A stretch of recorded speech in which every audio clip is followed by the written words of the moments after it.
Bonjour, j'ai 28 ans et je m'appelle Mason. Aussi loin que je me souvienne, ma vie a été définie par l'ombre pesante jetée par mon frère aîné, Carter. Il a 32 ans. Et aux yeux de notre famille élargie, il a toujours été l'enfant prodige. Celui qui ne pouvait absolument rien faire de mal. Celui destiné à reprendre l'énorme empire de mon père. Mon père, Robert, est un magnate très prospère dans l'industrie minière outre-mer. En raison de sa carrière exigeante, il voyageait presque toujours. Il passait 10 mois sur 12 par an dans des endroits reculés du monde entier, négociant des contrats et gérant des opérations. Il travaillait sans relâche pour nous offrir une vie incroyablement privilégiée, finançant un vaste domaine de plusieurs millions de dollars dans une communauté fermée. Mais son absence physique laissait un vide énorme dans notre maison. Un vide que Carter a comblé avec empressement avec sa propre marque de tyrannie toxique. Quand mon père était absent, Carter s'est essentiellement couronné roi du château. Il ne travaillait pas. Il ne contribuait pas. Il existait simplement pour consommer la richesse que notre père avait créée. Et moi. J'étais traité comme sa domestique personnelle non rémunérée. J'essayais désespérément de terminer mon diplôme d'études supérieures, jonglant avec de lourds manuels et des sessions d'études tard le soir tout en agissant simultanément comme femme de ménage, cuisinière et femme de ménage du domaine. Je n'ai jamais demandé de salaire pour m'occuper de l'énorme propriété. Je l'ai fait parce que j'aimais mon père et que je voulais qu'il ait l'esprit tranquille pendant qu'il était à des milliers de kilomètres. Je voulais maintenir la paix familiale. Mais Carter voyait ma loyauté silencieuse comme une faiblesse. Il voyait ma volonté d'aider comme une invitation à m'exploiter quotidiennement. J'étais sur le point de découvrir jusqu'où il irait pour maintenir son mode de vie confortable et paresseux aux dépens directs de ma propre vie physique. Vivre dans cette immense maison ressemblait moins à un luxe qu'à une prison haut de gamme. Les murs étaient décorés d'œuvres d'art coûteuses. Les sols étaient en marbre importé, mais l'atmosphère était constamment suffocante. Carter traitait le domaine comme sa propre boîte de nuit privée. Il n'avait aucun respect pour la propriété et encore moins de respect pour moi.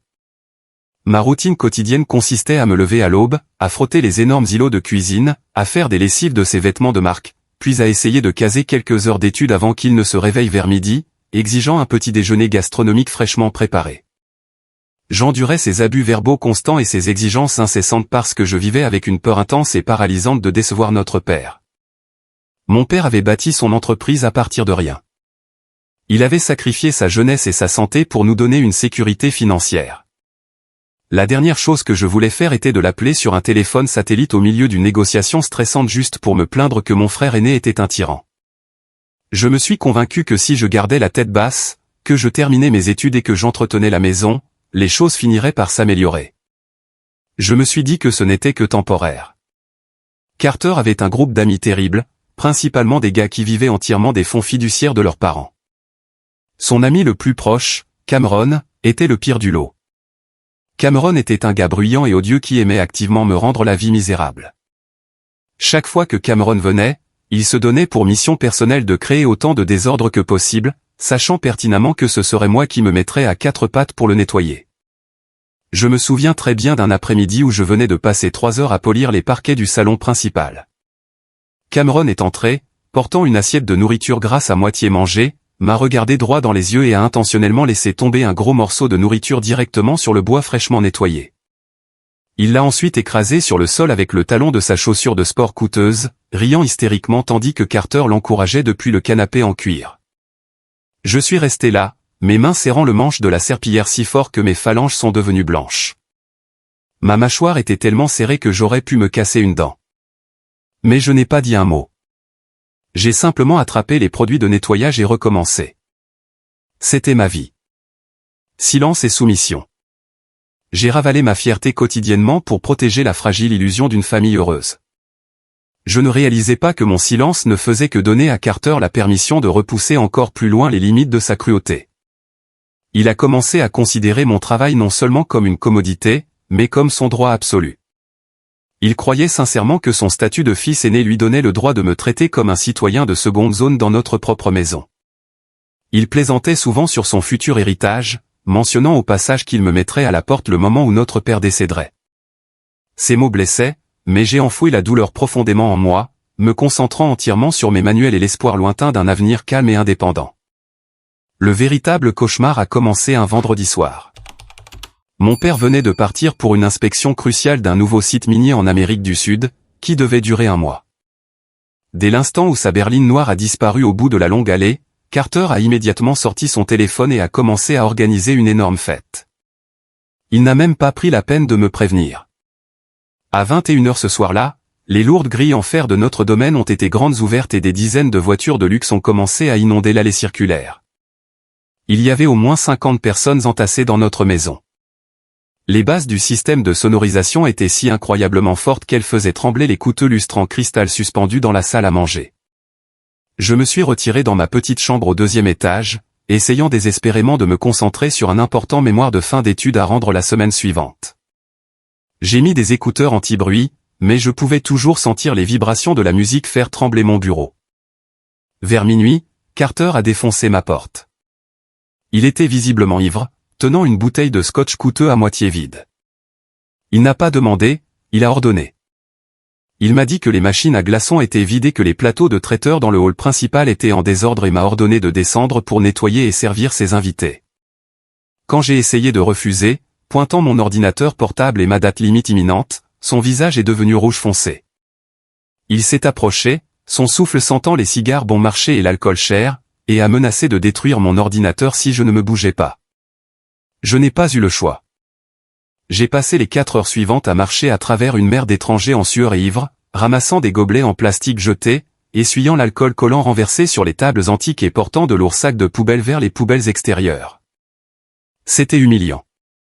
Les gens me bousculaient, renversant des boissons sur mes vêtements sans la moindre excuse. Je me sentais comme un fantôme dans ma propre maison. Pendant le chaos, je suis tombé sur Elia. Elia était le comptable privé de notre famille. Mon père lui faisait implicitement confiance pour les finances familiales, les énormes portefeuilles d'investissement et les budgets du domaine. Elia avait la trentaine, portait toujours un costume élégant et un faux sourire amical. Il m'a tapoté l'épaule alors que je passais avec un sac poubelle.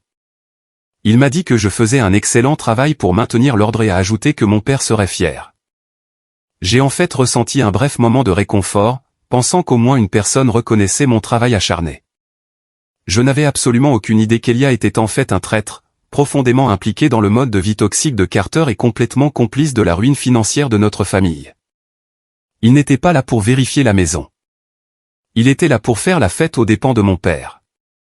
La fête a finalement cessé vers 5 heures du matin. Carter et son cercle intime, y compris Cameron et Elia, s'étaient retirés dans l'immense suite parentale pour cuver leur forte intoxication. Je suis resté seul dans une maison qui ressemblait littéralement à une zone de guerre. L'odeur de bière éventée, de parfums lourds et de cornes l'avait flotté lourdement dans l'air. Je savais que je ne pouvais pas laisser la maison dans cet état. Mon père avait une règle stricte concernant l'entretien de la propriété. Et même s'il n'était pas là, mon sens du devoir enraciné m'a forcé à commencer le nettoyage. J'ai pris des sacs poubelles industriels, de lourdes serpillières et des produits chimiques de nettoyage.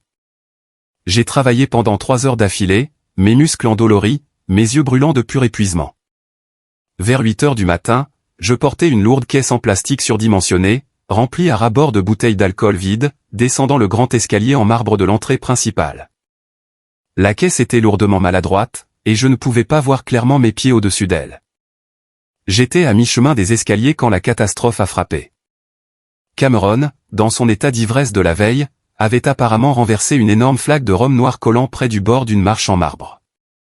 Dans mon épuisement, je n'ai pas vu le liquide sombre se confondre avec les veines noires du marbre. Mon pied droit a heurté la flaque, et toute adhérence a instantanément disparu. Le monde a basculé violemment. La lourde caisse de bouteilles en verre a volé de mes mains, se brisant bruyamment au bas des escaliers. Mes pieds ont décollé et la gravité m'a tiré vers le bas à une vitesse terrifiante. J'ai rebondi violemment contre les bords tranchants et inflexibles des marches en marbre. Je n'ai pas pu me retenir. J'ai dévalé au moins 10 marches, mon corps se contorsionnant de manière anormale. Finalement, mon élan a été violemment stoppé lorsque mon côté gauche a heurté directement le coin pointu d'un lourd piédestal en pierre massive reposant à la base de l'escalier. Un craquement horriblement fort a résonné dans mes oreilles, suivi instantanément par une chaleur aveuglante et localisée fleurissant profondément à l'intérieur de mon abdomen. Ce n'était pas une douleur normale. C'était une agonie terrifiante et aiguë qui m'a complètement coupé le souffle. J'étais recroquevillé sur le sol froid parmi le verre brisé, haletant comme un poisson hors de l'eau.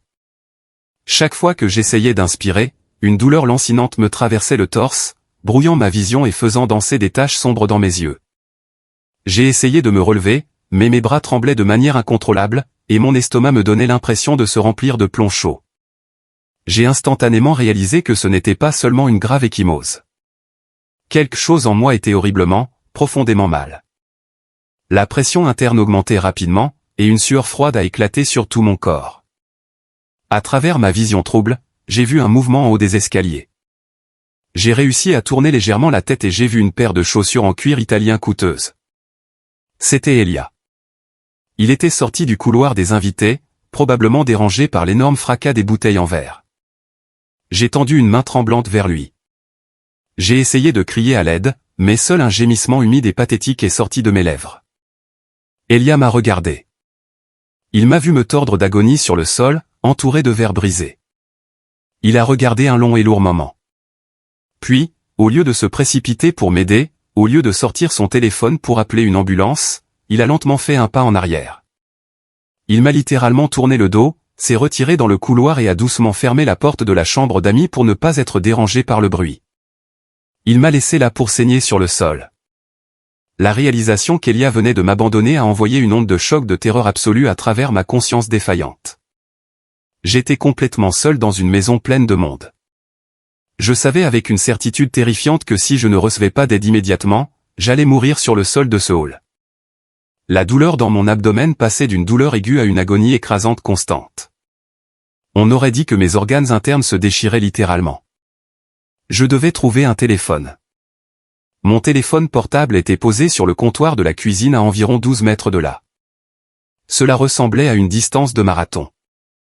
J'ai mordu ma lèvre si fort que du sang a coulé. J'essayais d'utiliser la douleur aiguë pour me maintenir. J'ai traîné mon corps en avant, centimètre par centimètre, en utilisant uniquement mes avant-bras. Mes jambes étaient lourdes et inutiles. Chaque petit mouvement envoyait de nouvelles vagues de douleur aveuglante dans mon torse. J'ai rampé à travers l'alcool collant renversé et les éclats de verre brisés, laissant une petite et pathétique trace de saleté et de sueur derrière moi sur le marbre immaculé. Il m'a fallu près de 10 minutes pour me traîner jusqu'à la cuisine. J'ai réussi à lever une main tremblante et ensanglantée, j'ai saisi le bord du comptoir en granit et j'ai aveuglément fait tomber mon téléphone sur le sol. J'ai tâtonné l'écran, mes doigts répondant à peine aux commandes de mon cerveau. J'ai réussi à appuyer sur le bouton d'appel d'urgence. L'opérateur a répondu immédiatement. J'arrivais à peine à parler. Ma voix était un murmure rauque et haletant. Je leur ai donné l'adresse du domaine et j'ai réussi à étouffer les mots. Je suis tombé dans les escaliers, je ne peux pas respirer, je saigne à l'intérieur. Puis le téléphone a glissé de ma prise moite et les bords de ma vision sont finalement devenus complètement noirs. Je ne me souviens plus de grand-chose après cela. Je me souviens du lointain hurlement strident des sirènes qui déchiraient le matin tranquille de la banlieue. Je me souviens du bruit lourd des bottes courant sur les parquets. L'officier Ryan, un policier local qui patrouillait occasionnellement dans notre communauté fermée, fut le premier à franchir la porte. Je me souviens de sa voix paniquée appelant les ambulanciers. Ils se sont précipités avec une civière, éclairant mes yeux avec des lumières médicales vives. Ils ont rapidement découpé ma chemise déchirée, et j'ai entendu un ambulancier jurer bruyamment en voyant l'énorme gonflement violet foncé se propager rapidement sur tout mon côté gauche. Ils m'ont chargé sur la civière avec une efficacité professionnelle. Alors qu'ils me transportaient hors de la porte d'entrée, les lumières rouges et bleues clignotantes de l'ambulance illuminaient l'énorme façade de la maison de ma famille. J'ai levé les yeux vers les fenêtres du 2e étage. Les rideaux étaient tous bien tirés. Carter, Cameron, Elia et le reste des parasites dormaient encore profondément, complètement inconscients et totalement indifférents au fait que j'étais emmené d'urgence pour me battre pour ma vie. La maison est restée parfaitement silencieuse derrière moi, un monument froid à leur égoïsme absolu. Quand j'ai finalement ouvert les yeux, je fixais un panneau lumineux fluorescent horriblement brillant et clignotant au plafond blanc stérile. Le bip rythmique constant des machines hospitalières remplissait la petite pièce. Ma bouche était incroyablement sèche, avec un goût de vieux coton et de produits chimiques métalliques. J'ai essayé de me relever, mais une douleur aiguë et localisée a instantanément jailli dans mon estomac, me forçant à me rabaisser dans le matelas fin. J'ai baissé les yeux et j'ai vu 4 lignes solidement scotchées à ma main et un épais bandage blanc couvrant une partie importante de mon abdomen. Un homme en blouse blanche est entré dans la pièce, vérifiant la fiche au bout de mon lit. C'était le docteur Nathan, le chef de service chirurgical. Il m'a regardé avec un mélange de soulagement professionnel et de profonde inquiétude. Il m'a expliqué la dure réalité de ma situation. Ma chute violente contre le piédestal en marbre avait causé un traumatisme interne massif. Ma rate avait complètement rompu, entraînant une hémorragie interne sévère qui s'était accumulée dans ma cavité abdominale. Il m'a dit que si l'ambulance était arrivée ne serait-ce que 15 minutes plus tard, je n'aurais pas survécu à la perte de sang. Il m'avait emmené d'urgence en chirurgie, m'avait ouvert et avait réussi à retirer l'organe endommagé pour arrêter l'hémorragie. Je suis resté là, absorbant le fait terrifiant que j'étais littéralement à quelques minutes de la mort. Et pourtant, ma toute première pensée cohérente n'était pas ma propre survie. C'était mon père. Je savais que si l'hôpital le contactait alors qu'il était au milieu d'une négociation minière à enjeux élevés, il laisserait tout tomber, paniquerait et ruinerait des mois de planification d'entreprise cruciale. J'ai demandé à l'infirmière de me donner mon téléphone, qui avait été récupéré du sol de la cuisine par les ambulanciers. Mes mains tremblaient encore légèrement sous l'effet de l'anesthésie lourde alors que je composais le numéro international de mon père. Il a répondu à la deuxième sonnerie. Le bourdonnement fort et familier des lourds équipements miniers industriels rugissait en arrière-plan. « Mason, mon garçon, qu'est-ce qui se passe ? Tout va bien à la maison ?» Sa voix était pleine d'une chaleur authentique, un contraste frappant avec la froide réalité dans laquelle je vivais. J'ai dégluti la grosse boule qui se formait dans ma gorge sèche. J'ai forcé ma voix à paraître décontractée et totalement insouciante. J'ai menti à l'homme qui m'aimait le plus. Je lui ai dit que j'avais simplement trébuché sur du matériel de jardinage dans la cour, que je m'étais gravement blessé aux côtes et que je passais quelques jours à me reposer dans l'appartement d'un ami pour éviter le bruit des amis de Carter. J'ai entendu le lourd soupir de soulagement à travers la connexion satellite statique. Il m'a dit de me reposer, a promis de virer de l'argent supplémentaire sur mon compte personnel pour toutes les factures médicales, et a dit qu'il m'aimait avant de raccrocher pour retourner à sa réunion. J'ai laissé tomber le téléphone sur ma poitrine, fixant le plafond alors que des larmes chaudes et piquantes s'échappaient enfin du coin de mes yeux. J'ai ressenti une vague écrasante de culpabilité pour lui avoir menti. Mais ma loyauté toxique envers le concept de paix familiale était encore profondément enracinée dans mon esprit. Je croyais sincèrement, follement, qu'une fois que Carter se réveillerait et réaliserait que j'étais en fait absent et gravement blessé, il finirait par se manifester et agirait comme un vrai grand frère. Je m'attendais à un message texte inquiet ou à un appel téléphonique frénétique demandant dans quel hôpital j'étais. J'étais un idiot. Mon espoir désespéré et persistant d'une quelconque forme de compassion fraternelle fut violemment et définitivement éteint plus tard ce même après-midi. La sonnerie stridente de mon téléphone portable m'a tiré d'une sieste induite par les médicaments. J'ai cherché l'appareil à tâtons, mon cœur a raté un battement, espérant voir le nom de Carter sur l'écran d'identification de l'appelant avec un message d'inquiétude. C'était Carter. Mais dès que j'ai répondu, le volume de sa voix a failli me briser le tympan. « As-tu intentionnellement cassé le micro-ondes pour que je n'ai rien à manger, espèce d'ordure inutile ?» Sa voix était un hurlement strident, agressif, d'une pure et simple suffisance. Il n'appelait pas pour savoir si j'étais en vie. Il n'appelait pas pour vérifier l'énorme tache de sang que j'avais sans aucun doute laissée sur le marbre du foyer. Il appelait parce qu'il ne savait pas comment faire réchauffer sa pizza gastronomique. J'ai tenu le téléphone légèrement éloigné de mon oreille, grimaçant au bruit fort. « Carter, je suis à l'hôpital », ai-je réussi à murmurer, ma voix. Je suis tombé dans les escaliers. J'ai eu une chirurgie d'urgence. Ils ont dû me retirer la rate. J'ai attendu la pause. J'ai attendu le changement soudain de ton, la réalisation de ce qui s'était passé. Mais cela n'est jamais venu. Je me fiche de la pitoyable excuse que tu as inventée pour éviter de faire tes corvées, a-t-il crié en retour, le manque absolu d'empathie résonnant bruyamment dans la pièce stérile. Tu t'attends à ce que je croie que tu as eu besoin d'une chirurgie comme par magie le lendemain même de ma fête ? Tu mens pour ne pas avoir à nettoyer le désordre. Dis au médecin de te laisser rentrer à la maison et de réparer cette cuisine tout de suite, ou je jure devant Dieu que je te bloquerai définitivement l'accès à la maison. J'étais complètement stupéfait. Mon cerveau ne pouvait pas traiter l'ampleur de sa cruauté. J'ai essayé d'expliquer à nouveau, lui disant que j'étais branché à des intraveineuses, que j'avais littéralement des agrafes qui maintenaient mon estomac ensemble. Mais il m'a simplement interrompu, se lançant dans une diatribe vile sur ma paresse, ma déception massive, et comment j'essayais intentionnellement de lui ruiner son week-end.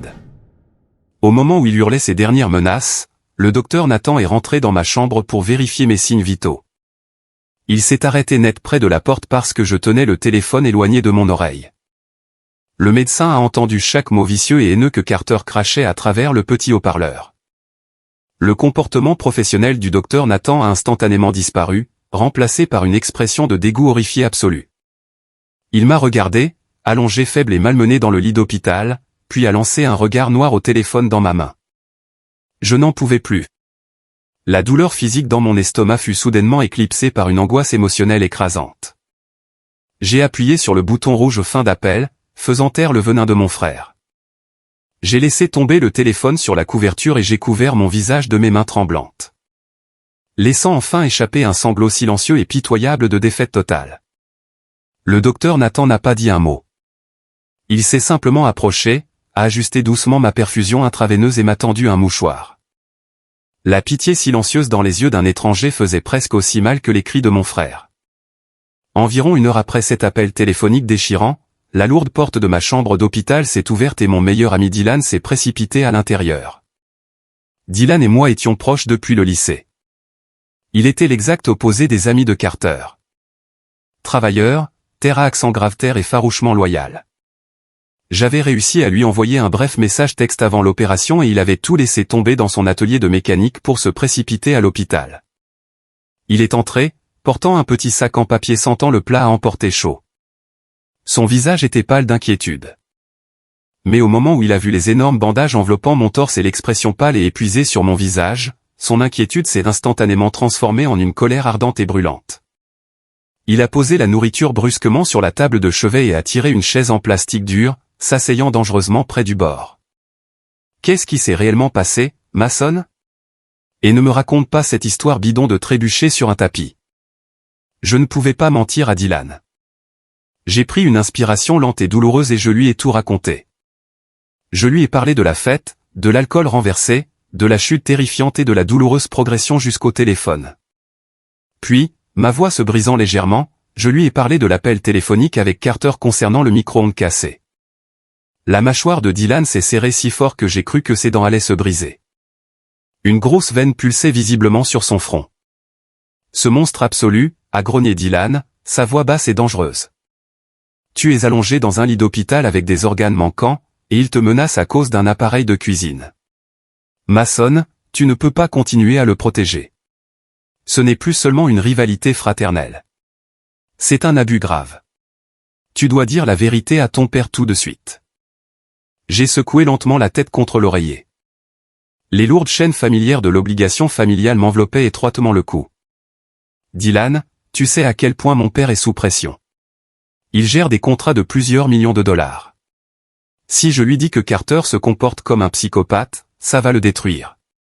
Ça va déchirer complètement la famille.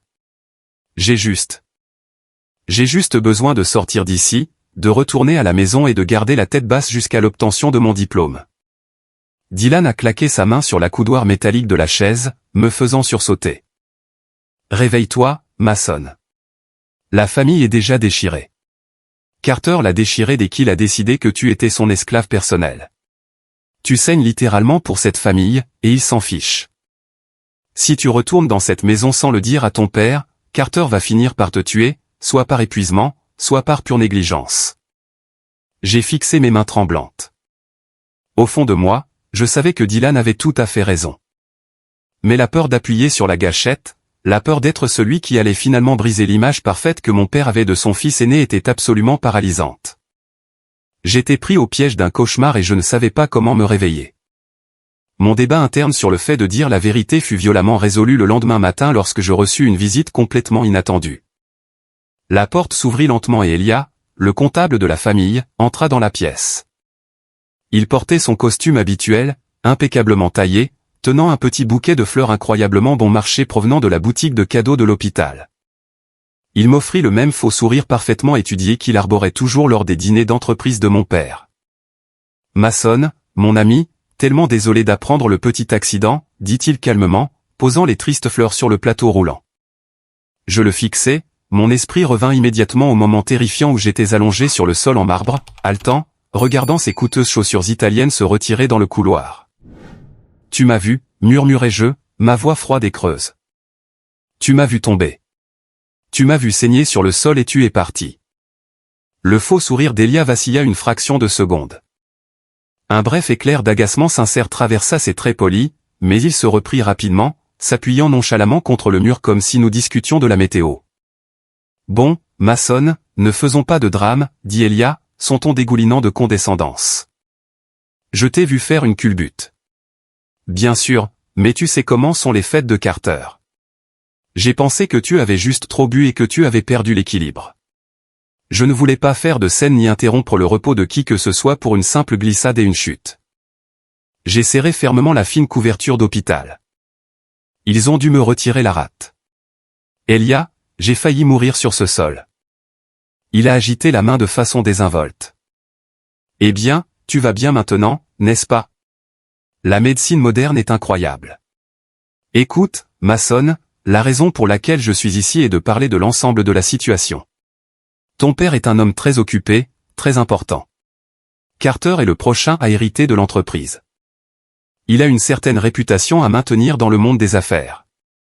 Elia s'est approché du lit, abandonnant complètement la façade amicale. Ses yeux étaient froids, calculateurs et complètement dénués d'empathie. Si tu vas pleurer à ton père à ce sujet, en faisant des accusations folles sur le comportement de Carter, ça va causer un énorme scandale inutile, ça pourrait impacter le cours de l'action, ça pourrait menacer l'héritage de Carter, et nous ne voulons certainement pas ça, n'est-ce pas? Tu dois être un joueur d'équipe, Mason. Encaisse le coup, ferme ta gueule, et passons à autre chose. L'audace de ces mots m'a frappé comme un coup physique. Il ne me demandait pas seulement de me taire.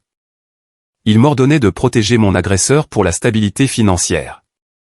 Tout à coup, j'ai compris. Elia n'était pas seulement l'ami de Carter. Il était l'instigateur de Carter, un participant actif à la dissimulation du mode de vie toxique de Carter à notre père. À ce moment précis, en regardant le comptable calculateur qui valorisait un portefeuille boursier plus que ma propre vie. Les lourdes chaînes de la loyauté se sont finalement brisées. J'ai réalisé avec une clarté terrifiante que je n'avais aucun allié dans cette famille. J'étais entièrement seul, complètement entouré de loups déguisés en costumes coûteux, et j'en avais marre d'être leur proie. Ce soir-là, alors que les lumières dures de l'hôpital bourdonnaient au-dessus de moi, mon téléphone a vibré sur la table de chevet. C'était mon père qui rappelait. Quand j'ai répondu, le bruit de fond du site minier avait disparu. Il était clairement dans une chambre d'hôtel tranquille. Mason, mon père a commencé, sa voix manquant de son énergie habituellement tonitruante. J'ai repensé à notre conversation d'hier, et quelque chose ne me convient pas. Tu es un enfant prudent. Tu ne trébuches pas et ne disparais pas simplement chez un ami. Je veux que tu me dises exactement ce qui se passe dans ce domaine. C'était l'intuition d'un parent perçant un terrible mensonge. Entendre la profonde inquiétude sincère dans sa voix fatiguée a complètement détruit les derniers murs émotionnels que je m'étais construits. Je ne pouvais plus retenir mes larmes. Un lourd sanglot déchirant est sorti de ma poitrine. J'ai agrippé le téléphone désespérément, les larmes coulant chaudes et rapides sur mon visage. « Papa, je ne suis pas chez un ami », ai-je étouffé, ma voix se brisant de manière incontrôlable. Je suis à l'unité de chirurgie de l'hôpital de la ville. Je suis tombé dans l'escalier principal. J'ai eu une chirurgie d'urgence. Ils ont dû m'enlever la rate. La ligne est restée complètement, horriblement silencieuse. J'ai pratiquement entendu l'oxygène quitter la pièce à des milliers de kilomètres. Je n'ai pas arrêté. La vérité a jailli de moi comme un robinet cassé. Je lui ai raconté tout ce que j'avais caché pendant des années. Je lui ai raconté comment Carter me traitait comme un serviteur non rémunéré. Je lui ai raconté les énormes fêtes destructrices que Carter organisait dès qu'il quittait la ville. Je lui ai raconté l'alcool renversé qui avait causé ma chute. Je lui ai raconté comment Elia s'était éloigné de moi.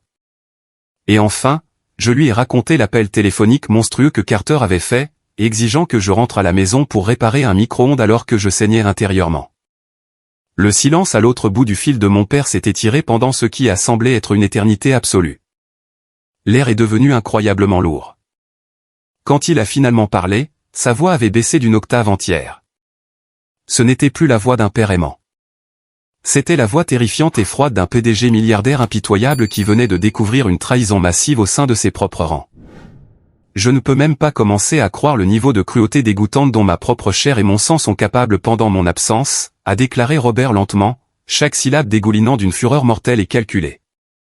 Mason, écoute-moi très attentivement. Ne dis pas un mot de plus à ton frère. Ne contacte pas Elia. Concentre-toi entièrement sur ta guérison. Je réserve le jet privé le plus rapide disponible. Je rentre à la maison. La ligne a raccroché. J'ai baissé le téléphone. Mon cœur battait à un rythme frénétique contre mes côtes meurtries. J'avais finalement allumé la mèche dans la poudrière. L'explosion était imminente. Et pour la toute première fois de ma vie, je n'avais pas peur du feu. Je l'accueillais.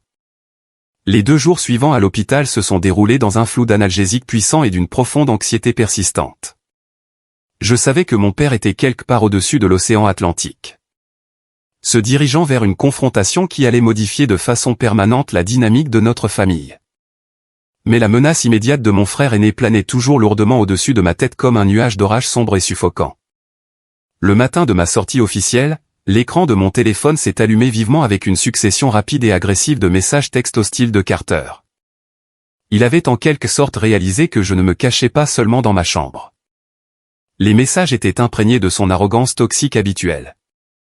Il déclarait explicitement qu'il n'avait absolument aucune intention de m'aider d'un seul centime pour mes factures d'hôpital accumulées. Ne t'attends pas à ce que je puisse dans les fonds de la famille pour payer tes maladresses. Un message disait, tu peux vider ton pitoyable compte d'épargne pour payer l'avocat quand l'hôpital te poursuivra pour la dette. Il ne s'est pas arrêté là. Il a exigé agressivement que je retourne immédiatement au domaine et nettoie à fond tout le rez-de-chaussée avant qu'il n'organise une autre réception ce soir-là. Le dernier message était une menace claire et indéniable. Si tu n'es pas de retour ici avec une serpillière à la main avant 16 heures, je vais personnellement emballer toutes les affaires de ta pitoyable chambre et les jeter directement dans les bennes à ordures de la rue. Et c'est moi. J'ai fixé l'écran lumineux, mes phalanges devenant blanches alors que je serrais le boîtier en plastique. Il y a quelques jours, ces menaces m'auraient envoyé dans une panique aveugle. J'aurais arraché la perfusion de mon propre bras et j'aurais sprinté à la maison pour obtempérer. Mais maintenant, en regardant les mots, je ne ressentais absolument rien d'autre qu'une profonde, écrasante vague de pur dégoût. La peur avait complètement disparu, remplacée entièrement par un noyau froid et dur de respect de soi. Dylan est arrivé pile à l'heure pour venir me chercher. Il a géré tous les documents complexes de ma sortie pendant que j'étais assis raidement dans un fauteuil roulant près des portes du hall principal. Il n'a posé aucune question. Il m'a simplement aidé avec précaution à m'installer sur le siège passager de son pick-up, s'assurant que la ceinture de sécurité n'appuyait pas directement sur mon incision chirurgicale fraîche. Alors que nous nous éloignions de l'hôpital et que nous rejoignions l'autoroute menant au riche quartier résidentiel de mon père, le silence dans l'habitacle du camion était lourd de tension. Je fixais le paysage flou par la fenêtre, préparant mentalement mon corps épuisé et meurtri à la guerre inévitable qui m'attendait derrière ces murs coûteux. « Tu es prêt pour ça ?» a demandé Dylan doucement, gardant les yeux fixés sur la route. « Non », ai-je admis honnêtement, sentant un nœud profond d'anxiété se tordre dans ma poitrine. « Mais ça doit se terminer aujourd'hui. D'une manière ou d'une autre, je ne serai plus jamais son serviteur. » Dylan a hoché la tête fermement, dirigeant le camion hors de la route principale et sur l'allée privée sinueuse qui menait directement aux énormes portes d'entrée en bois du domaine de ma famille. La tempête était enfin là, et je fonçais directement dans l'œil du cyclone. Dylan a garé son lourd pick-up près de l'énorme arche en pierre du domaine familial. Le moteur tournait doucement, un grondement sourd qui vibrait à travers le plancher.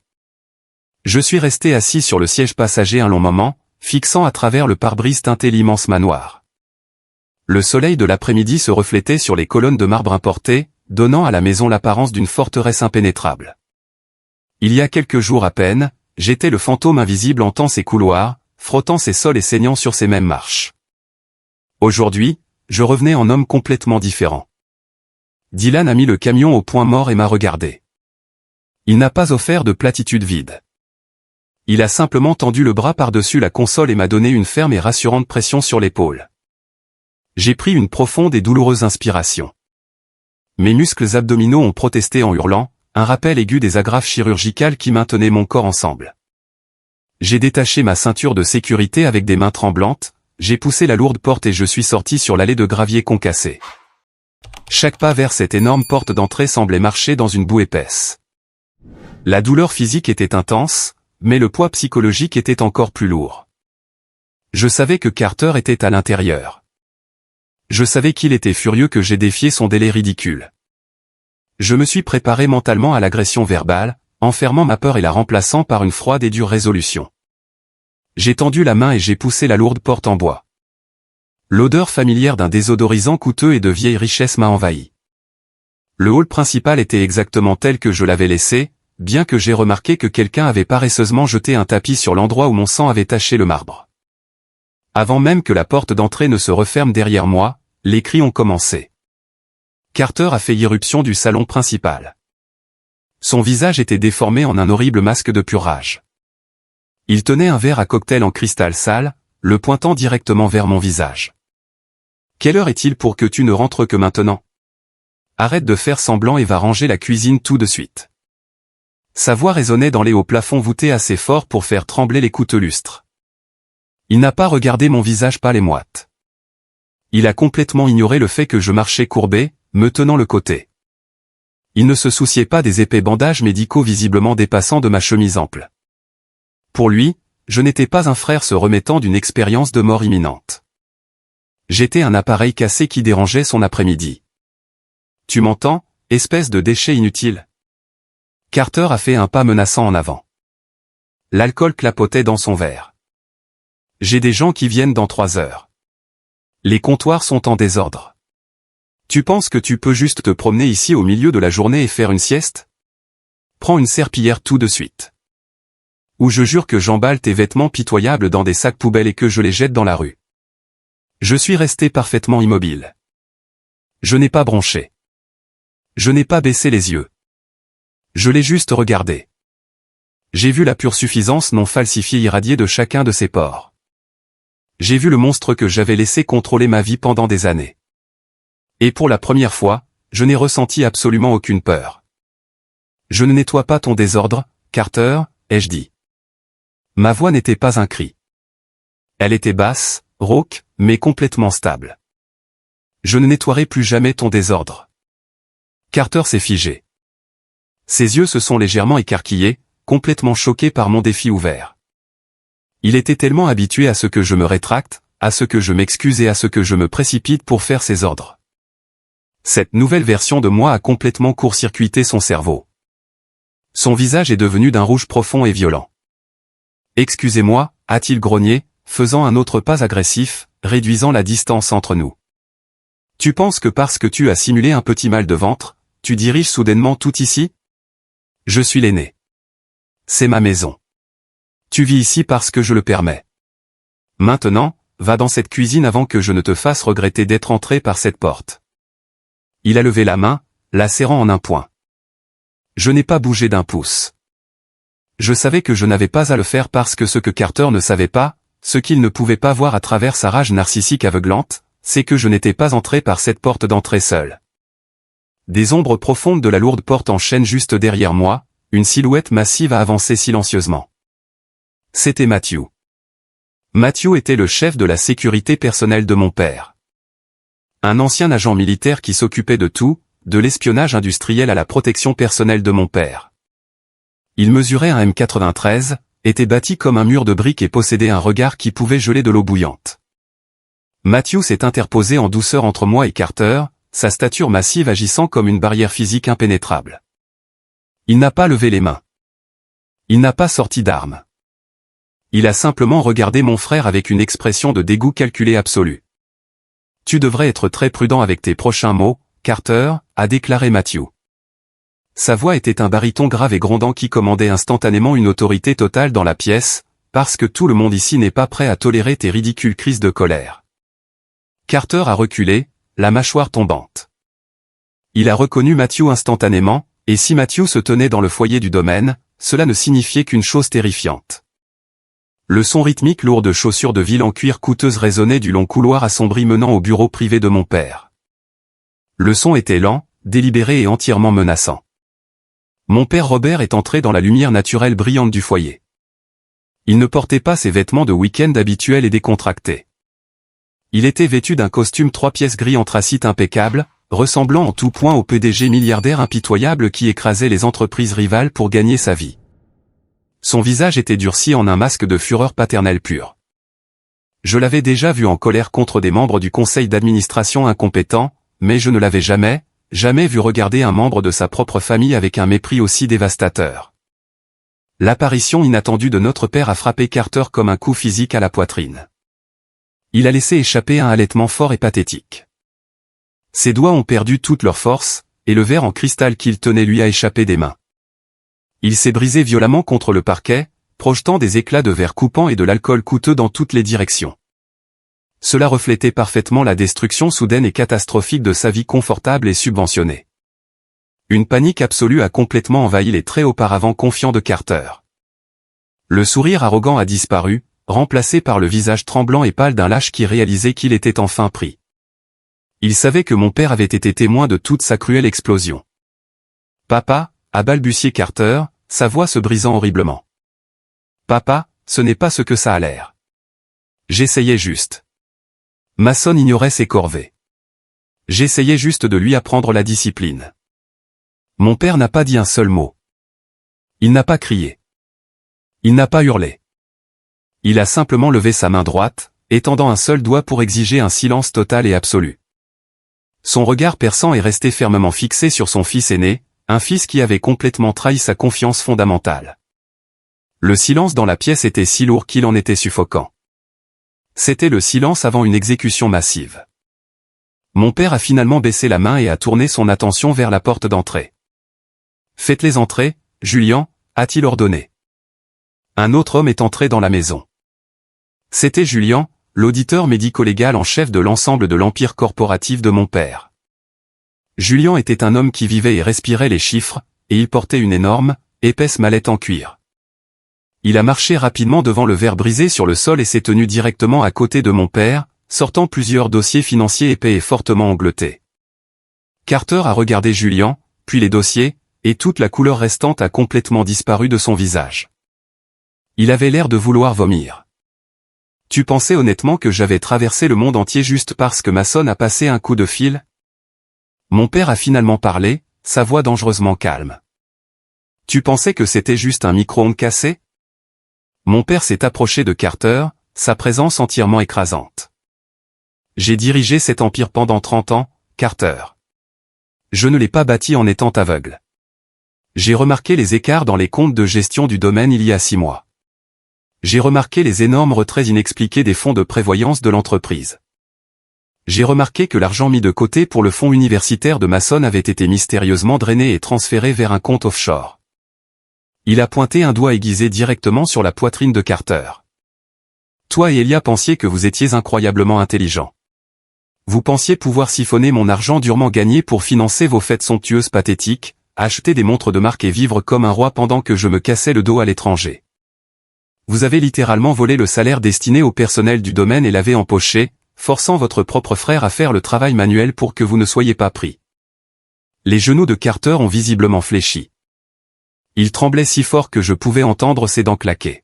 « Papa, s'il te plaît. Elia m'a dit que ça allait. Il a dit que c'était une avance sur mon héritage. J'allais le rembourser. Je jure que j'allais le remettre. »« Ton héritage » a rugi mon père. Le volume de sa voix a fait vibrer les fenêtres. « Tu n'as pas d'héritage. Tu es un parasite. » Et Elia est actuellement dans une cellule de détention fédérale parce que mes avocats ont remis chaque élément de preuve aux autorités il y a 2 heures. La révélation a frappé la pièce comme une bombe. Elia, le comptable suffisant qui avait littéralement enjambé mon corps ensanglanté, était déjà menotté. Carter était complètement isolé. C'est le moment qui change tout. Le moment où j'ai enfin repris le contrôle de ma vie. Merci beaucoup pour votre patience et d'être resté avec moi jusqu'à présent. Vous avez été incroyable. Veuillez aimer cette vidéo et laisser un commentaire ci-dessous pour me faire savoir que vous êtes arrivé jusqu'ici. Non seulement cela aide plus de gens à trouver cette histoire, mais cela me fait aussi savoir que mes expériences signifient vraiment quelque chose pour quelqu'un. votre soutien est ma plus grande motivation pour continuer à partager le reste de ce voyage. Carter s'est complètement effondré. Il est tombé à genoux là, au milieu du grand foyer. Rampant sur le marbre humide, ignorant les éclats de cristal brisé qui s'enfonçaient dans son cher jean de marque. Il a tendu des mains tremblantes et désespérées, essayant de saisir l'ourlet de la veste de costume de mon père. « Papa, je suis désolé. Je suis tellement désolé. Je vais changer. Je vais aller en cure de désintoxication. Je vais trouver un vrai travail. S'il te plaît, tu ne peux pas me couper les ponts. Je suis ton fils. J'ai seulement poussé Mason parce que je voulais qu'il soit fort. C'était de l'amour vache, papa. Je le préparais au monde réel. » Mon père l'a regardé avec une expression de dégoût pur et non altérée. Il a fait un pas délibéré en arrière, refusant de laisser Carter le toucher. « L'amour vache », a répété doucement mon père, secouant la tête. Il a mis la main dans sa poche intérieure, a sorti son smartphone et a tapoté l'écran plusieurs fois. Soudain, l'énorme téléviseur intelligent de 70 pouces monté dans le salon adjacent s'est allumé. Mon père avait synchronisé son téléphone avec l'écran. Sur l'énorme écran, agrandi pour que tout le monde les voie, se trouvaient les messages textes exacts que Carter m'avait envoyés ce matin-là. Les menaces incroyablement cruelles et ignobles exigeant que je quitte l'hôpital et que je nettoie la maison ou que mes affaires soient jetées dans la rue. Est-ce que ta version tordue de l'amour implique de forcer ton frère fraîchement opéré à aller dans la cuisine pour te faire un sandwich alors qu'il saigne littéralement, a exigé mon père, sa voix résonnant d'une finalité absolue. Regarde les horodatage, Carter. Regarde-les. Tu as envoyé ces menaces violentes alors qu'il était sous forte médication dans une salle de réveil stérile.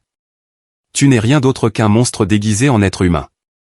Julien s'est éclairci la gorge, ouvrant un autre dossier. Monsieur, il y a un détail de plus concernant le détournement de fonds. Carter et Elia n'ont pas agi seuls. Ils avaient besoin de quelqu'un avec une autorisation administrative plus élevée pour approuver les rapports de dépenses frauduleux. Mon père n'a même pas scié. Je sais. Faites-le entrer. Les lourdes portes en chêne du bureau à domicile se sont rouvertes. Et mon oncle Charles est sorti. Charles était le frère cadet de mon père, un homme qui avait toujours joué le rôle de l'oncle amusant et neutre. C'était lui qui apportait toujours des cadeaux coûteux et nous disait de profiter de notre jeunesse. Mais en ce moment, son visage était pâle, moite et complètement dépourvu de son arrogance habituelle. « Charles, » a dit mon père, sans même le regarder. « Tu as signé toutes les fausses factures. Tu as activement permis le comportement destructeur de ce garçon. Tu lui as appris à cacher l'argent. Tu as manipulé mon propre fils pour voler mon entreprise. » Charles a balbutié, levant les mains de manière défensive.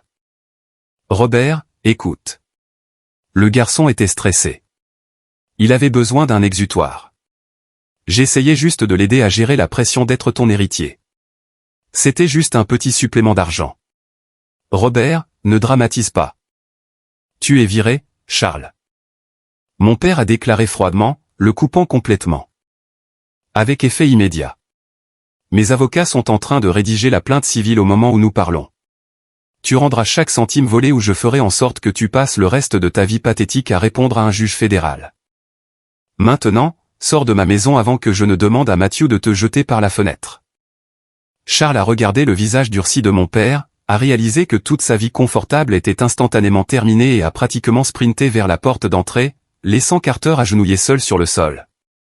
Mon père a finalement reporté toute son attention sur Carter, qui pleurait maintenant bruyamment, un spectacle pitoyable de terreur authentique.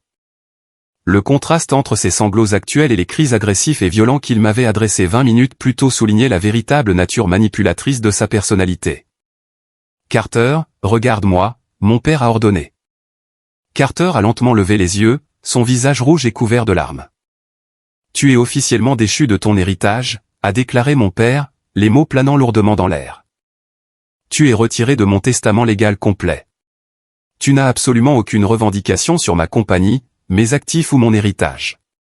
La promenade gratuite est définitivement terminée. » Juste au moment où il fallait, David, le strict gestionnaire immobilier du domaine, est entré dans le foyer par l'entrée de la cuisine. Il n'a pas dit un mot.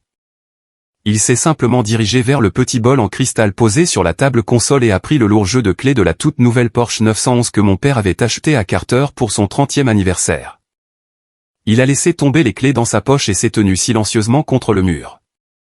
Tes voitures sont parties, mon père a continué sans relâche. Tes cartes de crédit ont été désactivées. Tes comptes bancaires sont gelés en attendant l'enquête pour fraude. Où suis-je censé aller? Carter a gémi, sa voix se brisant de panique. Je n'ai pas d'argent. Je n'ai pas d'endroit où vivre. C'est entièrement ton problème, a répondu froidement mon père. Il a regardé Matthew. Matthew, escorte-le dans sa chambre. Il a exactement 15 minutes pour emballer 2 valises de vêtements de base. Rien de marque. Rien acheté avec l'argent de mon entreprise. Ensuite, enlève-le physiquement de ma propriété. Matthew a hoché la tête une fois, sa main massive se penchant et saisissant le col de la chemise coûteuse de Carter. Il a soulevé Carter sur ses pieds avec une facilité terrifiante. Carter n'a pas riposté. La réalité absolue de sa destruction financière et sociale complète avait finalement brisé son ego massif. Il a sangloté de manière incontrôlable alors que Matthew le traînait vers le grand escalier. 15 minutes plus tard, je me tenais près de la fenêtre du salon, m'appuyant lourdement sur Dylan pour un soutien physique. Et j'ai regardé à travers la vitre Matthew jeter littéralement 2 sacs de sport en toile bon marché par la porte d'entrée. Carter a trébuché après eux, le visage enfoui dans ses mains. Il a traîné ses sacs le long de la longue allée de gravier sinueuse, seul. Je l'ai regardé partir et pour la première fois de toute ma vie, je n'ai ressenti absolument aucune pitié pour lui. La hiérarchie toxique qui avait gouverné mon existence misérable à l'intérieur de cette maison était complètement et définitivement brisée. La lourde porte d'entrée en bois s'est refermée avec un bruit sourd et satisfaisant, plongeant l'immense maison dans un silence profond et paisible. On aurait dit qu'une malédiction sombre et suffocante avait enfin été levée de la propriété. Mon père a poussé un long soupir lourd, la personne du PDG endurcie s'est dissipée, laissant derrière lui un parent très fatigué, très plein de regrets. Il s'est approché de l'endroit où je me tenais avec Dylan et a doucement posé une main sur mon épaule indemne. « Allons nous asseoir, Mason » a-t-il dit doucement. Nous sommes lentement entrés dans l'immense salle à manger formelle, la pièce où Carter avait l'habitude d'exiger que je serve à ses amis des repas coûteux. Mon père m'a tiré une chaise, s'assurant que je m'asseyais avec précaution pour éviter de tirer sur mes agrafes chirurgicales.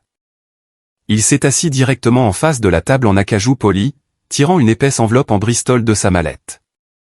Il m'a regardé, ses yeux brillants de larmes non versées. « Mason, je te dois les plus grandes excuses qu'un père puisse donner. J'étais tellement concentré sur la construction d'un empire pour assurer notre avenir que j'ai complètement négligé le présent. J'ai fait confiance aux mauvaises personnes. J'ai laissé mon propre frère et un comptable avide me aveugler sur ce qui se passait sous mon propre toit. Je t'ai laissé ici dans l'obscurité et cela t'a presque coûté la vie. » J'ai secoué lentement la tête, tendant la main sur la table. « Papa, ce n'était pas ta faute. Carter a manipulé tout le monde. Il m'a menacé. J'aurais dû te le dire plus tôt. Tu n'aurais pas dû avoir à me protéger de mon propre fils. » Il a répondu fermement. Il a ouvert l'enveloppe et a sorti une pile de documents juridiques, les faisant glisser sur la table vers moi. À côté des documents, il a posé un lourd stylo plume plaqué or. J'ai regardé le jargon juridique complexe. « Qu'est-ce que c'est ? » ?»« C'est l'acte de propriété du domaine, » a dit doucement mon père. « À partir de maintenant, je transfère officiellement la pleine propriété de l'ensemble de cette propriété à ton nom. C'est à toi, Mason. Tu l'as entretenu. Tu as saigné pour lui. » Carter pensait que cette maison était son droit de naissance, mais il n'en a fait qu'une prison. Je veux que tu l'aies. Tu peux la vendre. Tu peux la louer. Tu peux la brûler jusqu'au sol pour tout ce que je m'en soucie. Mais elle t'appartient. J'ai fixé les documents, complètement dépassés. J'avais passé des années à frotter les sols de ce manoir, me sentant comme un invité indésirable dans un musée. Maintenant, avec quelques coups de stylo, j'étais le seul propriétaire. J'ai pris le stylo avec des doigts tremblants et j'ai signé mon nom sur la ligne pointillée. C'était comme signer officiellement mes propres papiers d'émancipation. Ce soir-là, la maison semblait entièrement différente. Elle ne ressemblait plus à une prison. Elle semblait sûre. Dylan est resté dîner, et pour la première fois de ma vie d'adulte, mon père et moi avons commandé de simples plats à emporter, nous sommes assis dans la cuisine et avons réellement parlé. Nous avons parlé de mon diplôme, de son entreprise et de la reconstruction de la confiance que Carter avait si violemment détruite. Malgré le fait de posséder maintenant l'immense domaine, je savais avec une certitude absolue que je ne pouvais pas y rester. Pas encore, les murs résonnaient encore des souvenirs d'innombrables insultes et du bruit terrifiant de mon propre corps heurtant le sol en marbre. J'avais besoin de distance. J'avais besoin d'un nouveau départ complet. J'ai fait part de mon plan à mon père. Je voulais confier l'entretien quotidien de la propriété à la société de gestion de David et déménager à l'étranger avec lui. Je voulais apprendre son entreprise de fond en comble, non pas en tant que fils du patron, mais en tant qu'employé débutant. Je voulais gagner ma place. Mon père a souri, un sourire sincère et fier qui a finalement atteint ses yeux. Il a accepté instantanément. Quelques jours plus tard, mes agrafes chirurgicales ont finalement été retirées. J'ai fait 2 valises de mes vêtements préférés, laissant tous les mauvais souvenirs enfermés dans le manoir vide. Dylan nous a conduits à la porte d'embarquement international animée. J'ai fait un câlin serré et prudent à mon meilleur ami, promettant de rester en contact constant. En marchant dans le terminal animé de l'aéroport aux côtés de mon père, les roues de mes bagages roulant sur le carrelage, j'ai ressenti un sentiment accablant de paix profonde et inébranlable envahir mon corps en guérison. Monter dans ce vol international, c'était comme clore officiellement un chapitre sombre et misérable d'endurance sans fin et d'abus verbaux. Tandis que les énormes moteurs de l'avion rugissaient bruyamment et nous élevaient au-dessus de la ville, je me suis enfin permis d'imaginer un avenir brillant et prospère. Au cours des 12 mois suivants, je me suis entièrement investi dans l'entreprise de mon père. J'ai commencé en bas de l'échelle hiérarchique de notre division européenne. J'ai travaillé de très longues heures, apprenant les complexités de la logistique internationale et des négociations de contrats. Je n'ai pas demandé de traitement de faveur. J'ai gagné chaque once de respect de mes collègues. À la fin de ma première année, mon travail acharné a porté ses fruits et j'ai obtenu une promotion légitime au poste de directeur régional. Cela ne m'a pas été donné à cause de mon nom de famille. C'était gagné grâce à mon propre dévouement. Pendant que je prospérais de l'autre côté de l'océan, construisant une solide carrière et réparant ma relation avec mon père, la réalité absolue de la vie sans filet de sécurité a écrasé les personnes qui m'avaient maltraité. Mon père me tenait informé de la situation intérieure. La chute en disgrâce de Carter, Charles et Elia fut incroyablement brutale et entièrement méritée. Les amis loyaux de Carter, ceux qui buvaient joyeusement de l'alcool coûteux et saccageaient notre maison, l'ont complètement abandonné dès l'instant où ses cartes de crédit ont commencé à être refusées. Cameron ne répondait même plus à ses appels téléphoniques. Sans son énorme allocation et ses voitures de luxe, Carter est soudainement devenu un homme de 32 ans avec 0 expérience professionnelle et une attitude terrible. La dernière information que j'ai reçue était que Carter louait actuellement une petite chambre moisie dans un quartier terrible de la ville. Il était contraint de travailler un travail manuel épuisant dans un immense entrepôt d'expédition juste pour gagner un salaire minimum pour acheter des produits d'épicerie de base. Les mains qui tenaient des verres à cocktail en cristal étaient maintenant couvertes de callosité due au levage de lourdes boîtes en carton pendant 12 heures par jour. Il subissait enfin l'épuisement physique brutal qu'il m'imposait autrefois avec désinvolture. Les cerveaux derrière sa fraude financière ont eu bien pire. L'équipe d'avocats d'entreprise de mon père était absolument impitoyable. Ils ont présenté un dossier en béton aux procureurs fédéraux. L'oncle Charles et Elia ont été inculpés de plusieurs chefs d'accusation de fraude électronique, de détournement de fonds d'entreprise et d'évasion fiscale. Ils ont désespérément essayé d'engager un avocat criminel coûteux pour les sauver, mais leurs fonds volés avaient été complètement gelés par le gouvernement. Au final, ils ont été contraints d'accepter de terribles accords de plaidoyer. Les 2 hommes purgeaient actuellement des peines importantes dans un pénitencier fédéral, leur réputation complètement détruite, leur licence professionnelle révoquée de manière permanente. Le comptable arrogant qui avait enjambé mon corps ensanglanté était maintenant assis derrière des barreaux de fer. L'univers avait une manière remarquablement satisfaisante d'équilibrer les choses. Aujourd'hui, je me tiens dans mon bureau d'angle au 40e étage de notre siège social. Regardant à travers les baies vitrées le vaste paysage urbain en contrebas.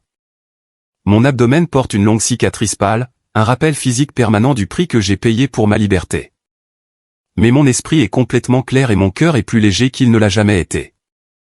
En repensant au cauchemar de mes 20 ans, je réalise qu'il y a une valeur éducative immense et vitale cachée dans la douleur que j'ai endurée.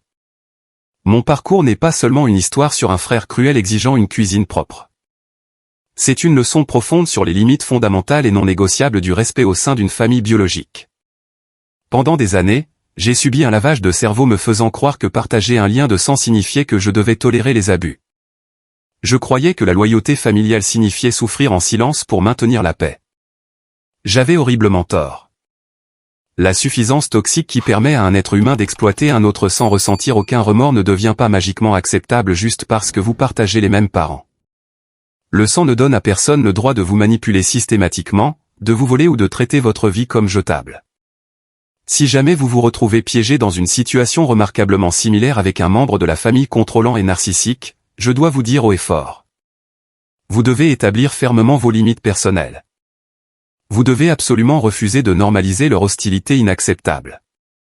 Chercher un soutien extérieur, dire la vérité à quelqu'un qui peut vous aider et exposer leur cruauté indéniable est incroyablement nécessaire pour votre propre préservation physique et mentale. N'oubliez jamais que votre valeur intrinsèque n'est jamais définie par votre volonté d'endurer la souffrance dans le but de maintenir un faux sentiment de paix familiale creux. Vous méritez le respect. Vous méritez la sécurité. Et parfois, la seule façon de trouver cette sécurité est de s'éloigner des personnes que vous pensiez censées vous protéger. Merci d'être resté et d'avoir écouté mon histoire. J'espère que cela a résonné en vous d'une manière ou d'une autre. Vous êtes-vous déjà retrouvé dans une situation similaire où vous avez dû couper les ponts avec quelqu'un de toxique, même s'il s'agissait de votre famille? Faites-moi part de vos réflexions dans les commentaires ci-dessous.